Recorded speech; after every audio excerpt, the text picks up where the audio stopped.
নমস্কাৰ শ্ৰদ্ধা ছাৰ বাইদেউসকল আপোনালোক সকলোকে মই মোৰ ইউটিউব চেনেল নলিনীকান্ত ডেকালৈ স্বাগতম জনাইছোঁ।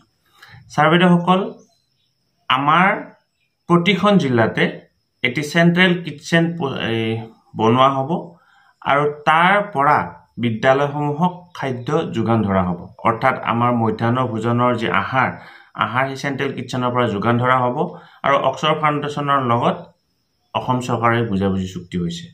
এতিয়া কথা হ'ল আমাৰ বিদ্যালয়ত কৰ্মৰত হৈ থকা MDMৰ ৰান্ধনীসকলৰ মিড ডে মিলৰ ৰান্ধনীসকলৰ চাকৰি যাব নেকি, ইয়াক লৈ সৰ্বতে চৰ্চা হৈ আছে আৰু আজিৰ ভিডিঅ'টোৰ জৰিয়তে সেই কথাটো ক'বৰ কাৰণে চেষ্টা কৰিম। অৰ্থাৎ আমাৰ বিদ্যালয়ত যিসকল MDMৰ ৰান্ধনী আছে তেওঁলোকৰ চাকৰি যাব নেকি। ২ নম্বৰতে তেওঁলোকৰ দৰমহা বৃদ্ধি কৰিব লাগে বুলি বহু দিনৰ পৰা দাবী উত্থাপন হৈ আহি আছে। প্ৰায় ৬০,০০০ MDMৰ ৰান্ধনী আছে, তেওঁলোকৰ দৰমহা বৃদ্ধি হ'বনে নহয় এই বিষয়ে আজি ভিডিঅ'টোৰ জৰিয়তে আলোচনা কৰিবৰ কাৰণে চেষ্টা কৰিম। ইতিমধ্যে মুখ্যমন্ত্ৰী মহোদয়ে ইয়াক লৈ অতি গুৰুত্বপূৰ্ণ মন্তব্য দাঙি ধৰিছে আৰু শিক্ষামন্ত্ৰী মহোদয়েও ইয়াক লৈ বিশেষ সামাজিক মাধ্যমত পোষ্ট দিছে।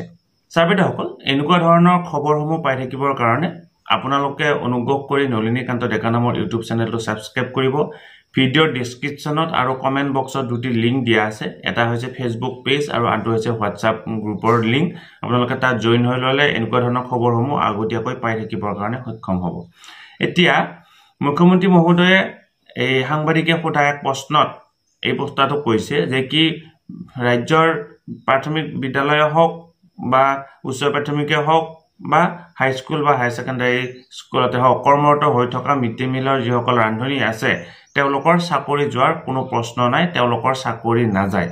আগতে কি কৰিব লাগিছিল, তেওঁলোকে ভাত বনাবও লাগিছিল, ভাত বিলাবও লাগিছিল। এতিয়া তাৰ পৰিৱৰ্তে তেওঁলোকে কি কৰিব লাগিব, ভাত বনাব নালাগে, তেওঁলোকে ভাত বুলি ক'ব নোৱাৰে, খাদ্য আগতে তেওঁলোকে খাদ্য বনাইছিল, এতিয়া তেওঁলোকে খাদ্য নবনালেও হ'ব, তাৰ পৰিৱৰ্তে খাদ্য ছাত্ৰ ছাত্ৰীসকলক বিলাই দিব লাগিব, 1 নম্বৰ কথা।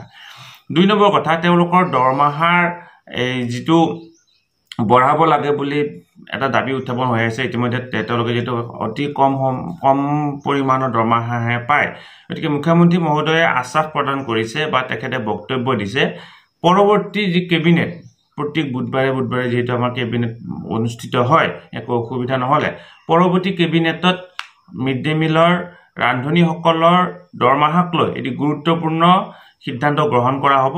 হয়তো তেওঁলোকৰ দৰমহা বৃদ্ধি হ'ব পাৰে। গতিকে পৰৱৰ্তী কেবিনেটলৈকে আমি অপেক্ষা কৰিম আৰু পৰৱৰ্তী কেবিনেটত এই দৰমহা বৃদ্ধি হয় নে কি হয় সেই কথাটো আমি গম পাম। গতিকে শ্ৰদ্ধা ছাৰ বাইদেউসকল বা মিড ডে মিলৰ যিসকল ৰান্ধনী সকলে এই ভিডিঅ'টো চাই আছে, গতিকে আপোনালোকে এটা কথা অস্বস্ত হ'ব পাৰে যে কি আপোনালোকৰ চাকৰি নাযায় আৰু আপোনালোকৰ দৰমহা বাঢ়িব নে নাবাঢ়ে পৰৱৰ্তী কেবিনেটত এই বিষয়ে ৰাজ্য চৰকাৰে সিদ্ধান্ত গ্ৰহণ কৰিব। ধন্যবাদ।